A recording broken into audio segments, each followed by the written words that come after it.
What's up, guys? It has been a while since I've filmed anything at Universal, but I'm in between like my work shift and then a dinner I'm going to later, and I have a couple hours to kill. I'm already in the area, so I thought today's a good day to hit the parks. Primary objective is scare zone construction. There is tons of scare zone construction going on right now. A lot of them are like pretty far along as far as I can tell, so that's really exciting. I'm super hyped for HHN this year. I think it's gonna be a banger of a year. I haven't seen any of the zone construction yet, so gonna check that out. And yeah, it should be a fun couple hours in the park. Also worth noting that today is the last day of operation for Rip Ride RockIt. Don't know if I'm gonna get on it. I'm sure it has a huge wait right now, but you can see some of the construction that they're doing for the replacement, which will probably be awesome. So looking forward to that. So first things first is the classic HHN neon sign, but this year a little different. As you can see, like a whole gate with gargoyles and stuff. A little bit more plussed up than usual. But the best part is that while zones in the last couple of years have just kind of taken up this little area in front of the Wicked store, now it's back to going all the way down here. And I mean, I can remember times where zones like started around here, like where Despicable Me is, but the arches are all the way back there. So this is great. Like the front of the park zone really needed this. And the zone has a bunch of these little displays here. Obviously the tarp means probably not suitable for day guests to see, so that's kind of exciting, but there's 4 of them. I think they're all largely the same, but whatever's under the tarp is different in all of them. And then up ahead, I mean, I think you could probably work out which one that is. So I did kick the tires on like getting a final ride on RockIt and all that, but it's like a 100-minute wait. And I'm gonna be honest with you guys, I don't think that ride's very good. I think whatever replaces it will be awesome, like I said before.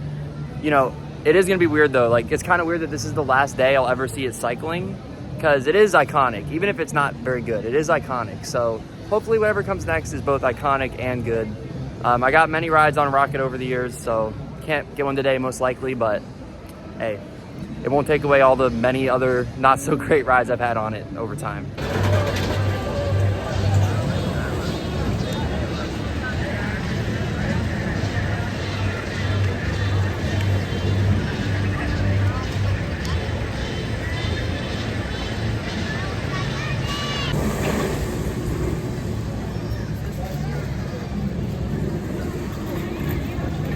So now we're in the New York section of the park, and this is gonna be like the toxic 20s zone. So basically like mafia members who have been hit by these chemicals. BuzzCon, obviously from Bugs a few years back. So yeah, honestly, maybe my most anticipated zone. Like, I love like mafia content from this era specifically, so I think it's gonna be super sick.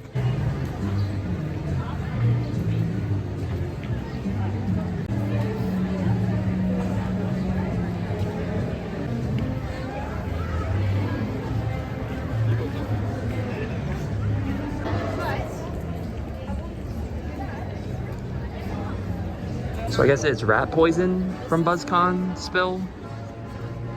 Okay. Pretty awesome. And if this is it, like it is very green. So as we head into San Francisco, you can see the trusses up ahead there. Now, typically this is a scare zone location, but this year they're opting for more of like a street atmosphere vibe and kind of, plussing up the other 4 zones, like the only 4 zones. And instead of this being a full scare zone, it's more of like a street atmosphere thing called Club Horror. So there's gonna be like a DJ, probably like dancers and stuff. I don't know, but we'll take a look. So that could be a DJ booth, right? Probably. Also, some platforms for dancers, I guess. If there's any confusion that this is indeed Club Horror, there you go. So now heading into Hollywood. This typically my favorite zone location. Doesn't mean my favorite zone will be here, but I just think it's the best location for a scare zone. This year, it's like a masquerade type of vibe, so that's exciting. And again, something covered up. I don't want to say what this looks like, but you could probably figure it out. And then on this stage, we have a good chair and a very bad chair. A couple more stages to see in here. Honestly, they look nice, but generally, like the big set pieces in this zone, we don't actually see till opening night because they're stored like back of house and everything, but what we do have out looks pretty good. I also did just want to pop into the store and show off this cool piece of merch, which has the 5 IPs this year. I think they all have banger potential, but personally, I'm most hyped for Fallout. And of course, down that way, the HHN bar will be returning. But for me, one of the things I'm most hyped about for this whole event is signified by that truss. And that's it so far. But it is the Lagoon Show, back again. First time since 2022, I believe. And genuinely, like, one of my favorite things that HHN has ever done is the Lagoon Show. And I was kind of bummed that the last couple of years it's been absent, but it is finally back. And I plan to see it every night I'm here. And we do have one more scare zone to check out, and that is the Cat Lady of Crooked Lane. Now this one is just oozing Halloween energy. I mean, look, the pumpkins are back in the trees. I mean, you want to talk about something that's been absent for a while. 2018, I believe, last time we had these. So a very welcome sight, but also just traditional Halloween vibes in general. Always a welcome sight. And this zone is already packed with like so many details, like just little things, which you gotta love. Also these like storyboards that kind of explain what's going on. That's cool.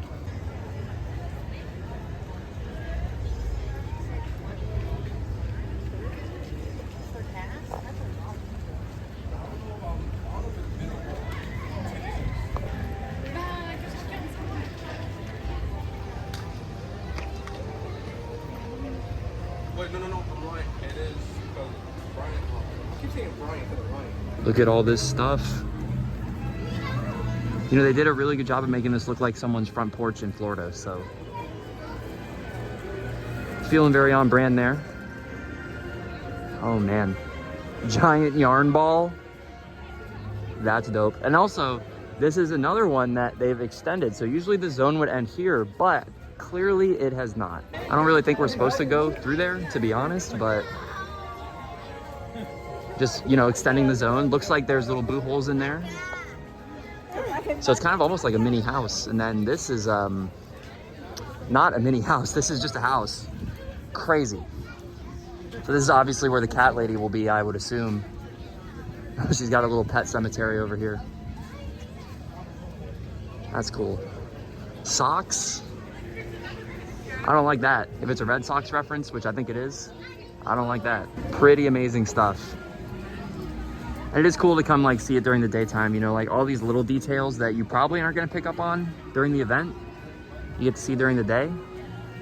Very neat. So back here by Animal Actors, behind the house, as you can see through there, more bar stuff.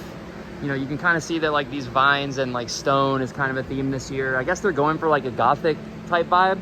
The conservatory is what creative keeps saying. So nice to see some cohesion, like honestly, really nice. But yeah, just bar stuff back here. I'm sure most of the bars are gonna look similar to this. Also, I do find this quite funny. It's like chill out in the cool zone, and the cool zone is just one big fan that's like fenced off. And that's it, that's the cool zone. Nobody's chilling in here. Single rider Men in Black for the AC. Oh man, that feels great. Oh man. Yeah, why not? So Men in Black was fun. I got like 280,000, so honestly, I don't really want to talk about it. So one thing I forgot to mention earlier was, speaking of like the street atmosphere with Club Horror, another thing they've confirmed is Mel's Die-In Zombies. Now honestly, I mean, it's a genius idea. Kind of surprised that it's taken this long for them to do it. But yeah, like car hop zombies around here, presumably.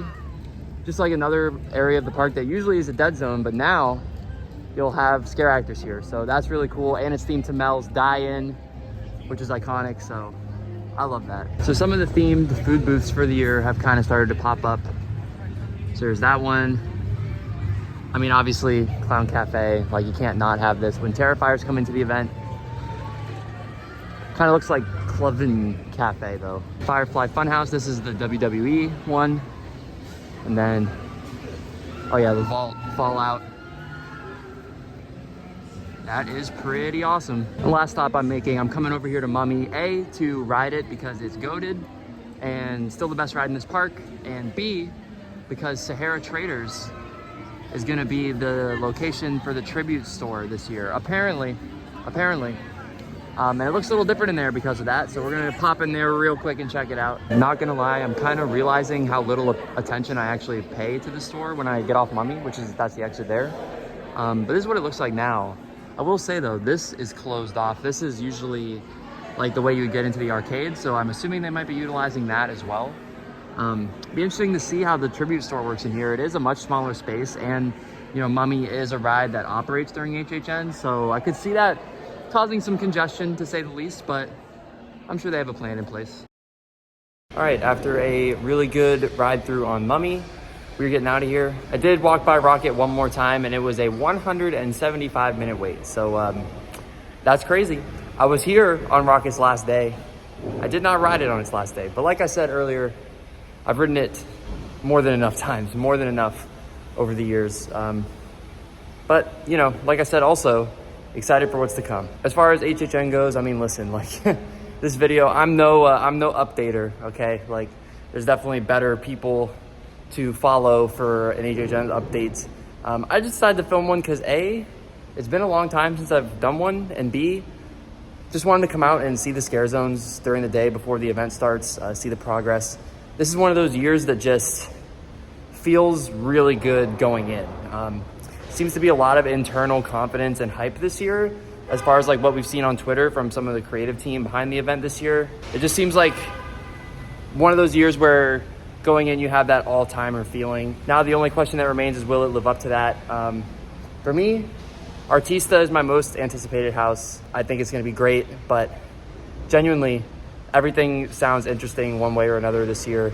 Even the stuff at the bottom of my hype list, I'm still excited to see how it goes. But Artista, number one. And with all that being said, just a few days away from HHN at this point. So that's gonna do it from me. Thank you guys for checking out this video. Be sure to subscribe for more, and I'll see you guys in the next one.